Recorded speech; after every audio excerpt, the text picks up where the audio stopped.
रही है। वो प्रयास वो कितने तक हो पा रहे हैं, या रिसोर्सेज हमारे, क्योंकि क्या है कि आप 10 दिन में अस्पताल नहीं खड़ा कर सकते। कोविड केयर सेंटर और अस्पतालों में अंतर होता है प्रवीण जी। ठीक बात। कोविड केयर सेंटर में जो केयर होती है वो अस्पतालों वाली केयर नहीं है। मगर ये सच है कि धीरे धीरे जो आप देखिए, पहले ऑक्सीजन की कितनी मारा मारी थी, अब इंश्योरमेंट हो रहा है भाई, सब तरह से प्रयास हो रहे हैं, चाहे वो रेल के माध्यम से हो, सड़क के माध्यम से हो, एयरलिफ्ट करके भी ऑक्सीजन आ रही है। तो ये प्रयास अब दिखने लगे हैं। और इसमें ये बात बिल्कुल साफ है कि जो ये लड़ाई चल रही है, ये महामारी है, इसमें सबसे ज्यादा जो सफर कर रही है वो आम जनता ही है।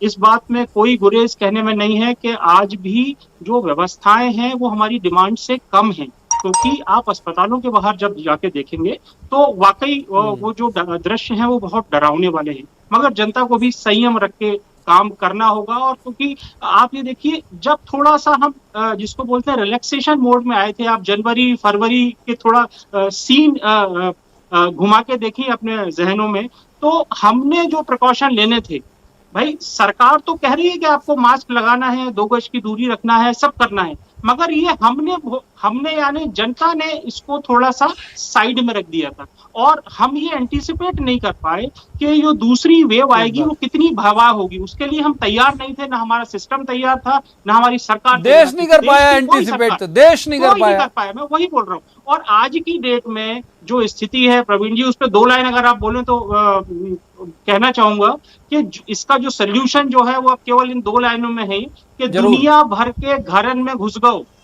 बैरी भूत कोरोना को, और दुनिया भर के घरन में घुस गओ बैरी भूत डरोना को, और घर में बैठ राम जप के करिया मो करो कोरोना को। तो आप जितना घर में रहेंगे, जितना तभी आप सेफ रहेंगे और आपका परिवार सेफ रहेगा।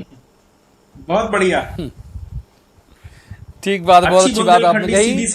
बिल्कुल सही बात है। एक बार कुणाल जी का रुख कर लेते हैं। कुणाल जी, जो प्रयास हैं वो आप ये देखिए कि शुरुआत की जो भी मुश्किल रही होगी वो बेशक थी, अभी भी है, मैं सहमत हूं आपकी बात से, लेकिन गवर्नमेंट एफर्ट कर रही है और दिख रहा है, इसीलिए मैंने कहा कि एक उम्मीद की किरण दिखती है। दूसरी बात यह है कि ये जो जनता कर्फ्यू लगाया गया, जो कुछ गांवों में स्वस्फूर्त लोगों ने शुरू किया, प्रधानमंत्री जी ने भी आज तारीफ की इस बात की कि एमपी ने ठीक किया। आप मानते हैं इस सब बात को? देखिए, पहली बात तो मनीष जी ने कहा कि देश एंटिसिपेट नहीं कर पाया, जनता एंटिसिपेट नहीं कर पाई। जनता वो व्यक्ति है जो अपने जीवन की आपाधापी में लगी हुई है, पर जिनके पास विजन होना चाहिए, जिनके पास पूरा सिस्टम है, जिनको वैश्विक समझ होना चाहिए, जिन अधिकारियों को, जिन बड़े बड़े नेताओं को, तो एक नेता राहुल गांधी जरूर कह रहे थे कि ये कोरोना की दूसरी लहर आएगी, सुनामी की तरह आएगी, इसके ऊपर सरकार में बैठे लोग मजाक उड़ा रहे थे।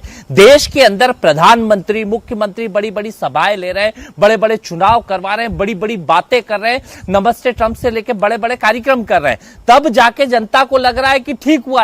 ये जवाबदेही किसकी है? कि जिनके पास रिसोर्सेज है, जिनके पास सिस्टम है, उस सिस्टम क्या फेलियर है? जनता का फेलियर नहीं है कि जनता ने, सरकार में बैठे बैठे बड़े बड़े लोग, यहां पे एक बड़े पेपर को यहां के गृह मंत्री का छापना पड़ा था कि मैं चेहरा नहीं छापूंगा, तब जाके, नहीं तो उनके शब्द थे क्या होता है मास्क वास्क क्यों लगाऊं मैं, मास्क मुझे नहीं लगाना, कोई क्या कर लेगा। जिस तरह के शब्दों के साथ, जिस तरह की चीजों के साथ मध्य प्रदेश से लेकर देश के अंदर सरकार में बैठे लोग, अभी भी मैं देश के गृह मंत्री का पर 3-4 दिन का छत्तीसगढ़ का पुराना देख रहा था, उनने मास्क नहीं लगाया था, पूरे लोग मास्क में थे। पर जिस प्रकार से बड़े बड़े लोग सिस्टम को, जिनको समझ होना चाहिए, जिनके पास वैश्विक वो होना चाहिए कि किस तरीके से आ रहा है, वो फेल हुए। जनता फेल नहीं हुई। जनता को तो जैसे ही पड़ा तो जनता ने जनता कर्फ्यू लगाना शुरू कर दिया। और समस्या सिर्फ इस बात की नहीं है, कई प्राइवेट हॉस्पिटलों के बाहर जिस प्रकार से जनता आर्थिक भी मर रही है, कई लोग अपने घरों को बेचने तैयार बैठे, खरीदार नहीं बचे कि कहीं ना कहीं उनका घर का व्यक्ति का इलाज हो जाए।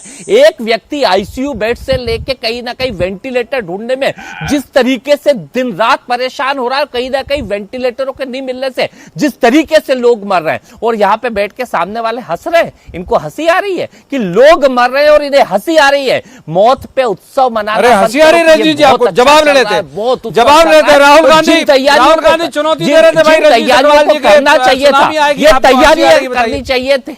रजनीश जी,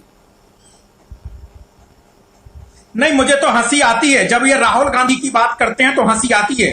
राहुल बुद्धि की जब ये हंसी आती है आपको, लोग मर रहे और हंसी आती है। अरे लोग मर रहे, एक शमशान में मर रहे और हंसी आ रही है आपको, हंसी आ रही है, शर्म आती है ऐसे लोगों पे। इसी जैसे लोगों के कारण, इनके जैसे लोगों के कारण जिस तरीके से सत्ता क्या है, अरे महाराष्ट्र जब इस देश के प्रधानमंत्री और हंसी आ रही है आपको, हंसी आ रही है। राहुल गांधी ने बोला हंसी आ रही है आपको, ये जनता बताएगी आपको हंसी आ रही है ना। लोगों की मौत पे, हत्या पे हंसी आ रही है ना, हत्या पे हंसी आ रही है, लोगों की हत्या पे हंसी आ रही है। अरे हंसी आ रही है तुम्हें, ये मानवता लाओ थोड़ी, लोग मर रहे मानवता। अरे जिसके परिवार का जा रहा है उससे पूछो, हंसी आती है तुम्हें, हंसी ऐसे लोगों को हंसी आ रही है, लोग मर रहे और हंसी आ रही है, हंसी आ रही है इनको, हंसी आ रही है। जनता ठीक कर देगी अभी, हंसी आ रही है, लोग मर रहे और हंसी आ रही है इनको, हंसी आ रही है। हंस रहे हो लोगों की मौत के ऊपर, शर्म आती है, शर्म आती है आप जैसे लोगों को। जाके उस दर्द को समझो, किसी के परिवार के दर्द को समझो।